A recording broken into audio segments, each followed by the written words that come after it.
Frozen 2, our heroes venture into the unknown, where several loose ends from the first film are given clarity. At the same time, this second chapter also asks a few new questions that still have us lying awake at night. Samantha? I don't even know it's Samantha. Welcome to Ms. Mojo, and today we'll be discussing the ending of Frozen 2. Any questions? I think they got it. Before we continue, be sure to subscribe to our channel and ring the bell to get notified about our latest videos. You have the option to be notified for occasional videos or all of them. If you're on your phone, make sure you go into your settings and switch on notifications. Following a strange voice, Elsa, Anna, Kristoff, Sven, and Olaf are taken to the Enchanted Forest, where a group of Arendellian soldiers and the native Northuldra tribe have been trapped for over 34 years. They've been trapped in here this whole time? Yeah. What do we do now? Searching this mystical land overrun with elemental creatures, Elsa and Anna learn that their parents were sailing to Ahtohallan to uncover the secrets of Elsa's ice powers. This is Mother's handwriting. The end of the Ice Age. The river found but lost. Magic's source. Elsa's source? Although she never directly told her daughters about Ahtohallan, Queen Iduna did drop a few hints in the song All Is Found. For in this river all is found. Just as Iduna foreshadowed, Elsa is led to a river full of memory, with a voice guiding the way. Of course, Iduna also said dive down deep into her sound, but not too far or you'll be drowned, which is exactly what happens to Elsa.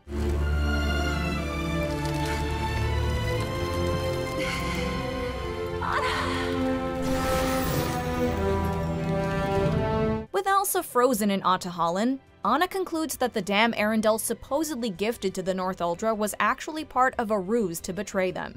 The dam wasn't a gift of peace. It was a trick. But that goes against everything Arendelle stands for. The sins of the past thus emerge as the film's true villain, requiring a new generation to correct the errors of their predecessors. Anna realizes that the only way to restore balance is to destroy the dam, although it'll wipe out Arendelle in the process. Destroy the dam! Come on! Throw your boulders! Fortunately, Elsa is unfrozen in time to save Arendelle after the dam is broken. Not only is balance restored, but it finally becomes clear to Elsa where she needs to be. Charades Friday night, don't be late. And don't worry, Arendelle's doing just fine. Keep looking after the forest. I love you. The four elements are represented through the characters we meet in the Enchanted Forest and its surroundings. You know air, fire, water, and earth. Yes. But look, there's a fifth spirit, said to be a bridge between us and the magic of nature. Bruni the salamander is the fire spirit, the Nook is the water spirit, Gale is the wind spirit, and the rock giants are earth spirits. Elsa turns out to be the fifth spirit, and along with Anna, they form a bridge between humanity and magic. You are the bridge. Well, actually, a bridge has two sides. And Mother had two daughters. We did this together. With Elsa accepting her role as protector of the forest, Anna steps up as Queen of Arendelle. Change isn't always easy, but it's clear that everyone is where they belong, for now. While no official announcement has been made yet, it's only a matter of time until Disney greenlights Frozen 3. So what exactly does this ending mean for our heroes going forward? Oh, I love happy endings. I mean, I presume we're done. Or is this putting us in mortal danger situation gonna be a regular thing? No, we're done. Although Frozen 2 provided a bit more insight into King Agnar and Queen Iduna, there are still some gaping holes in their love story. As we see in flashbacks, King Runard, Agnar's father, ignited a war between the Northuldra and the Arendellians.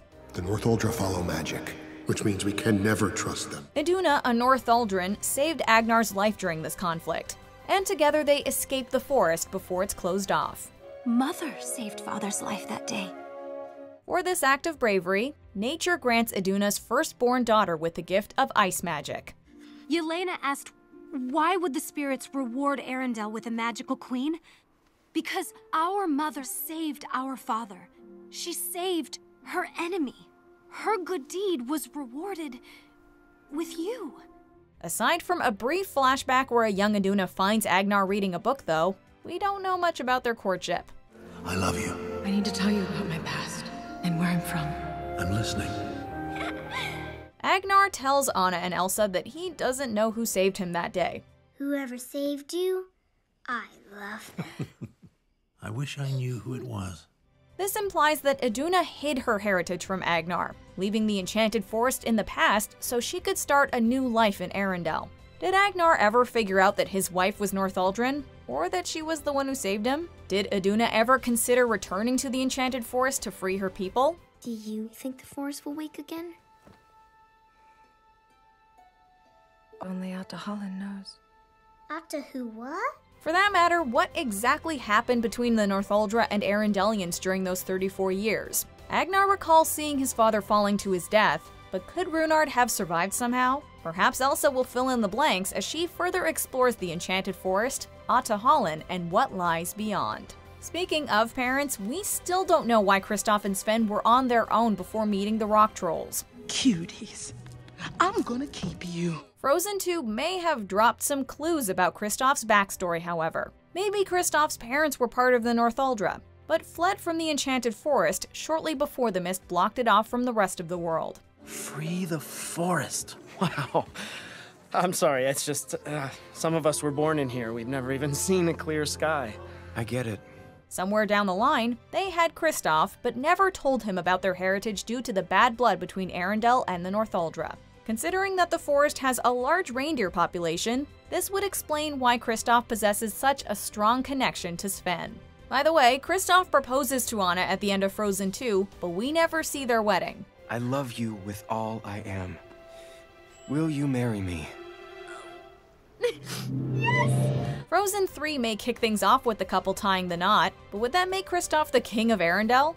If so, what does that mean for his ice business? What? That's not a thing. Oh, sure it is. Of course, what we're really interested to see is how Anna will adjust to her newfound responsibilities as Queen of Arendelle. Presenting Her Majesty, Queen Anna of Arendelle. Throughout these two films, we've seen Anna evolve from a codependent princess to an independent leader who's willing to make significant sacrifices. Then I'll make the choice to hear that voice and do the next right thing. In the first movie, Anna throws herself in harm's way to save Elsa's life. In this sequel, Anna chooses to break the dam. In both cases, though, there's still a happy outcome with no negative repercussions. The next logical step in Anna's character arc is to see her make a sacrifice that remains permanent, marking a major turning point in her road to maturity. Frozen 3 could also take Elsa to more mature places. Don't you know there's part of me that loves to go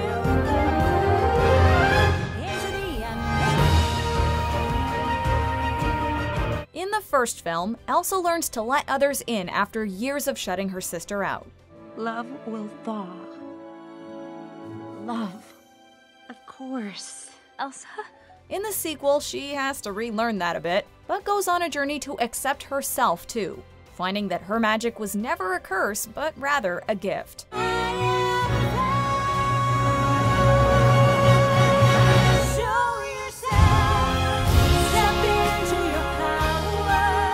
Now that we've seen her learn the importance of family love and self-love, maybe the next film will revolve around Elsa finding romantic love, possibly with a Northuldrin. Do you think that's who's calling me? Maybe. The question is if she'll be more drawn to Ryder or Honeymaren. In addition to learning the origins of Elsa's powers, Frozen 2 also reveals that her life is directly tied to the creatures she creates. This causes Olaf to flurry away when Elsa freezes and presumably dies. I like more mugs. Thankfully, water has memory, and Elsa is thus able to bring Olaf back after she's unfrozen. In a post-credits scene, Olaf recaps the movie for Marshmallow and the Snowgies from Frozen Fever. And thus, I live. And so do you. Although they weren't seen throughout the film, Marshmallow and the Snowgies also probably melted when Elsa perished. Does that mean Elsa's basically like the Night King?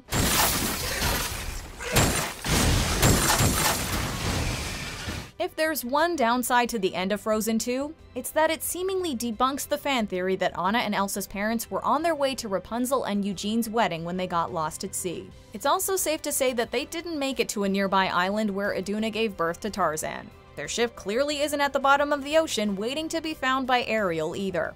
There it is. Isn't it fantastic? While this may disappoint some conspiracy theorists, the ending nevertheless feels like the next right thing for the Frozen franchise. That's very clever. Who knows what other changes these characters will face as they grow older. Yes, the wind blows a little bit colder, and we're all getting older. Considering that the past two films have touched upon winter, summer, and fall, we wouldn't be surprised if spring is just around the corner. In any case, this may have been a happy ending, but it would seem Frozen is still far from happily ever after. While I still don't know what transformation means, I feel like this forest has really changed us all. Check out this other recent clip from Ms. Mojo, and be sure to subscribe and ring the bell to be notified about our latest videos.